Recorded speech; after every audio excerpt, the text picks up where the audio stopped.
வணக்கம் எல்லாருக்கும். என்னென்னு சொன்னால், ஒரு இடைவெளியில் முக்கியமான ஒரு நியூஸ் ஒன்று இப்போ டாக்டர் தன் யூடியூப்பில் போட்டிருக்கார். சில நேரம் சுட சுட சாப்பிடக்க சுட சுட பதில் சொல்ல வேண்டிய சில விஷயங்களை நாங்கள் சொல்லணும், மக்களுக்கு வந்து சொல்லணும். இந்த கிளிநொச்சியில் இவர் தான் தேச தியாகி, இவர் தான் கிளிநொச்சி மக்கள் தமிழ் இனத்தின் அடுத்த தேசிய தலைவர் அல்ல. இந்த பாடசாலைகளுக்கெல்லாம் ஒரு கல்வி தந்த இந்த சின்ன பிள்ளைகளை கூப்பிட்டு லைனில் நிப்பாட்டி போட்டு 2 கொப்பியையும் கொடுத்து புத்தகத்தையும் கொடுத்து போட்டு உள்ள நாட்டு பார்கள், உள்ள நாட்டு கசிப்பு வியாபாரிகள் எல்லாரையும் தன் அடியாட்களாக வச்சு கொண்டிருக்கிற சிறுதரன் ஐயாண்ட என்னவோ கிழிஞ்சிருக்கு. என்னடா அவற்ற பண்டாவளங்கள் தண்டாவளத்தில் ஏறி இருக்கு பாருங்க. ஒரு பாராளுமன்ற உறுப்பினர், நிறைய பேர் இந்த யூடியூப்கள்லையும் ஃபேஸ்புக்லையும் அர்ச்சுனா ராமநாதன் பாராளுமன்ற உறுப்பினர், அவர் தேவையில்லாத கதைக்கிறார், பாராளுமன்றத்துக்கு இதுக்கு அனுப்பினாங்களான்ட்டெல்லாம் கேட்குறீங்க. இப்போ நான் கேட்குறேன், சிவஞானம் சிறுதரனை மட்டக்களப்பில் இருக்கிற பிள்ளையாண்ட கட்சி, அதாவது தமிழில் விடுதலை புலிகள் கட்சியோ இன்னொரு கட்சின்னு சொல்லி பிள்ளையான் தொடங்கி இப்போ அவர் ஜெயிலில் இருக்கிறார். அவற்றை ஆதரவாளர்களுக்கு கதைக்கிறதுக்கு தான் சிறுதரனை நீங்கள் பாராளுமன்றம் அனுப்பினீங்களா? இந்த கமக்கார் அமைப்பு, மற்றது என்ன நிறைய அமைப்புகள் இருக்கிறீங்க, சமூக அமைப்புகள்.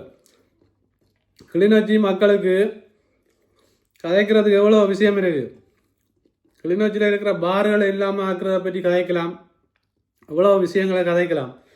சிந்திச்சு பாருங்கள், ஒரு பாராளுமன்றத்துக்கு நீங்கள் அனுப்பி போட்டு அசைல கடிதம் கொடுக்குறதுக்கு எவ்வளோ பிளான் பண்ணி, அதாவது இப்போ வெளிநாட்டில் இருக்கிறவைக்கு தெரியும், அந்த சிறுதரண்ட உரையை டாக்டர் அதை எடுத்து போட்டிருக்கிறார்.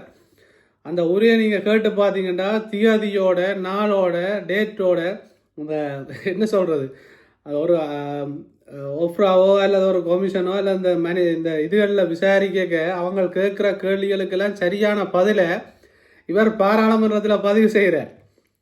இப்படி கேவலமான அரசியல் செய்கிறதுக்கு தான், அரசியல்வாதிகளுக்கு தான் எல்லாரும் சப்போர்ட் பண்ணினோம். இந்த வேலையை வைத்தியர் அர்ச்சுனா ராமநாதன் செய்ய மாட்டார்ன்றதால தான் நிறைய பேர் வந்து அவரை எதிர்க்கினோம். யோசிச்சு பாருங்க, இதுதான் அரசியல். இந்த அரசியலை தான் இவ்வளோ காலமும் நாங்கள் செய்து கொண்டு வந்த நாங்கள். இப்போ என்ன யோசிக்கிறோம்னு சொன்னால், எங்களோட பிள்ளைகளை நிறைய பேர் திரும்ப ஆதரிக்கிறதுக்கு காரணம் அது டாக்டர்னு சொல்லியிருக்கிறார். சரி, இவருக்கு ஆதரவு கொடுத்தா எந்த 2 பிள்ளைய வெளிநாட்டுக்கு அனுப்பலாம், வேறு கடிதம் கொடுப்பாருண்டு. அப்போ வசதி உள்ளவன் வெளிநாட்டுக்கு காசை கட்டி அனுப்பி போட்டு இவர்கிட்ட கடிதத்தை வாங்கி கொடுப்பார். ஏழைகள் அண்ணண்டைக்கு கூலி வேலை செய்கிறவ, விவசாயம் செய்கிறவ, இவேண்ட வாழ்க்கைக்கு போராடுறது. சிறுதரனையா மட்டக்களப்பில் இருக்கிற ஒரு ஆளுக்காக தன் பாராளுமன்ற நேரத்தை செலவழித்து, அதுவும் தமிழினத்துக்கு எதிராக செயற்பட்ட ஒரு கட்சி, இந்த ஈஸ்டர் குண்டு தாக்குதல் அதை மாதிரி எத்தனையோ கொலை வழக்குகளோட சம்பந்தப்பட்ட கட்சியில் அங்கத்தவராக இருக்கிற ஆட்களுக்கு கடிதம் கொடுக்கறதுக்கு தான் நீங்கள் பாராளுமன்றத்துக்கு சிறுதரனையா அனுப்பியிருக்கிறீங்க. இப்போ யோசிச்சு பாருங்க, அர்ச்சுனா ராமநாதனுக்கு கொடும்பாவி எரிக்க விளங்கையில் இப்போ விளங்குது. கொடும்பாவி எரிக்கிறார்கள் எல்லாம் கடிதம் வாங்கணும்.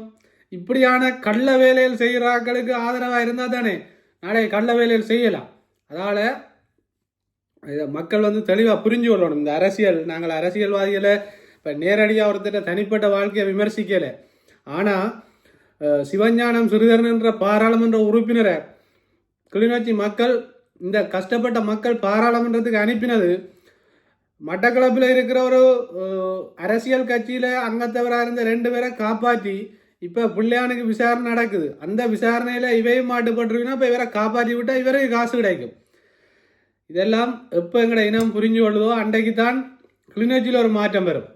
கிளிநொச்சியில் மாற்றம் வரணும்னா முதலாவது இப்படியான ஆக்களை நீங்கள் இனங்கண்டு வெளியால் அனுப்பணும். இப்போ கத்தி குளறுவார். இப்போ என்ன செய்வாருண்டா, டாக்டர் இப்படி ஒரு வீடியோ போட்டுட்டாரண்டு அவர் எங்கேயாவது ப்ரெஸ் மீட்லேயோ அல்லது தன் ஃபேஸ்புக்லேயோ தன் மோனூர்லேயோ இப்போ அதுக்கு ஒரு அர்த்தம் ஒன்று கொடுப்பார், கட்டாயம் கொடுப்பார். அதையும் நம்பிக்கொண்டு அடுத்த தேர்தலில் வாக்குகளை போட்டு இப்படியே செய்து கொண்டிருங்கோ. வாழ்க்கை வசந்தமாகும், செழிப்பாகும். நல்லா வருவீங்கள். வாழ்த்துக்கள். உண்மையாகவே ஒரு மன வருத்தமான செய்தி தான் இது. தமிழ் மக்கள் எப்போ விளங்கி கொள்ளினமோ, இப்படியான ஆக்களை எப்போ ஓரம் காட்டினமோ அப்போ தான் எங்களோட நாடு அபிவிருத்தி ஆகும். இப்போ நாங்கள் வெளிநாட்டில் இருந்து கொண்டு கதைக்கிறோம், இல்லை நீங்கள் அங்கே இருந்து கொண்டு கதைக்கிறீங்களன்றது இல்லை.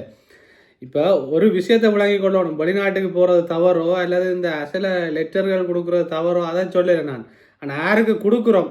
இதே சிறுதரன் ஐயா முருகண்டியில் கச்சான் விற்று கொண்டிருக்கிற ஒரு கையில்லாத போராளி எண்ணெயை வெளிநாட்டுக்கு அனுப்புவாரா இருந்தால் அதை விட ஒரு பெரிய விஷயம் இல்லை. ஆனால் ஒரு கட்சியில் கொலைகளையும் கள்ள வேலைகளையும் செய்தவரை காப்பாற்றுறதுக்கு நீங்கள் பாராளுமன்றத்தில் ஏழை மக்களின் வாக்கில் வந்த அந்த நேரத்தை நீங்கள் செலவழிக்கிறீங்க பாருங்க. அங்கே தான் எங்களுக்கு வேதனையாக இருக்குது. அதைத்தான் நாங்கள் விமர்சிக்கிறோம். இப்போ தேவையில்லாத விஷயங்களை விமர்சிக்கிறேன். நான் அப்படியான வேலையை செய்யவும் மாட்டேன்.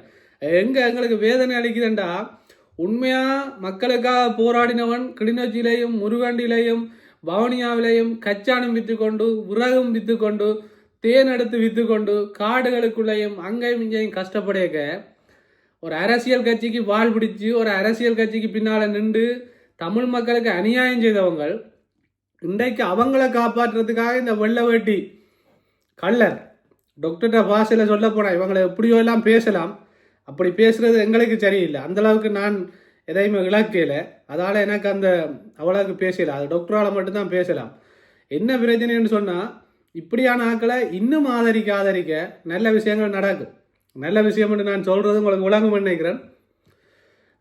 விழிப்பாக இருக்கணும். மக்கள் விழிப்பாக இருந்தால் நல்லது. நன்றி.